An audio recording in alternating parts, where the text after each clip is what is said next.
ನಾಗೇಶ್ ತಳವಾರ್ ಅವರು ರಚನೆ ಮಾಡಿದಂಥ ಚಿಮಣಿ ಬೆಳಕಿನ ಬದುಕು ಅನ್ನುವಂಥ ಒಂದು ನಾಟಕ ಕೃತಿ.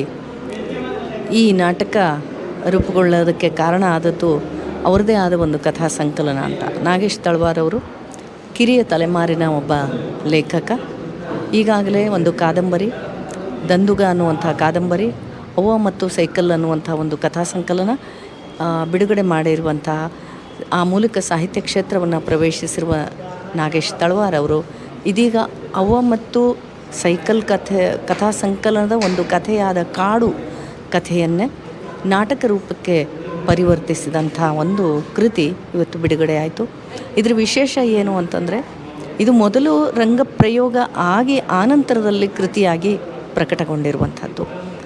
ನಾವು ಸಾಮಾಜಿಕ ನಾಗರಿಕರೇ ಒಂದು ನಮ್ಮ ಸಮಸ್ಯೆಗಳನ್ನೇ ನಿರಂತರವಾಗಿ ನಾವು ಮಾತಾಡ್ತಾ ಇರ್ತೀವಿ. ಆದರೆ ನಮ್ಮ ಜತೆ ಜೀವಿಗಳಾದಂತಹ ಕಾಡಿನ ಅಕ್ಕಪಕ್ಕದಲ್ಲಿ ಕಾಡು ಜನಾಂಗ, ಅಲೆಮಾರಿ ಜನಾಂಗದ ಬಗ್ಗೆ ಈ ನಾಗರಿಕ ಸಮಾಜ ಸದಾ ಒಂದು ನಿರ್ಲಕ್ಷ್ಯವನ್ನು ತೋರ್ತಾ ಬಂದಿರುವಂಥದ್ದನ್ನು ಬಹಳ ಮುಖ್ಯವಾಗಿ ಇಲ್ಲಿ ಎತ್ತಿ ತೋರಿಸ್ತಾ ಇದ್ದಾರೆ. ನಾಗರಿಕ ಸಮಾಜ ಅವರನ್ನು ಪ್ರಾಣಿಗಿಂತಲೂ ಕೀಳಾಗಿ ನೋಡುವಂಥ ಒಂದು ಸ್ಥಿತಿಯನ್ನು ಇದು ಪರಿಚಯಿಸಿಕೊಡ್ತದೆ. ಅಂದರೆ ನಾಗರಿಕ ಸಮಾಜವನ್ನು, ಸರ್ಕಾರವನ್ನು ಮತ್ತು ಆಳುವ ವರ್ಗವನ್ನು ಇದು ಎಚ್ಚರಿಸುವಂಥ ರೀತಿಯಲ್ಲಿ ಈ ಕೃತಿ ರಚನೆ ಆಗಿರುವಂಥದ್ದು ಬಹಳ ಮುಖ್ಯವಾದದ್ದು.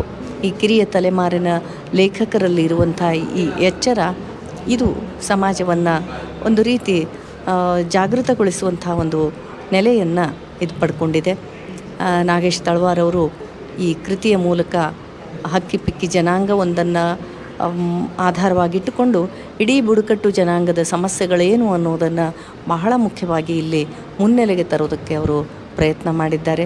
ಅವರ ಪ್ರಯತ್ನ ರಂಗದ ಮೂಲಕ ಯಶಸ್ವಿಯಾಗಿ ಈಗ ಪುಸ್ತಕ ರೂಪದಲ್ಲಿ ಬರ್ತಾ ಇದೆ.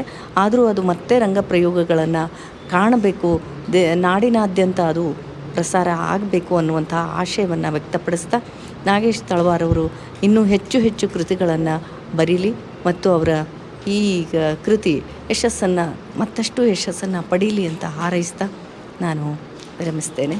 ವಂದನೆಗಳು.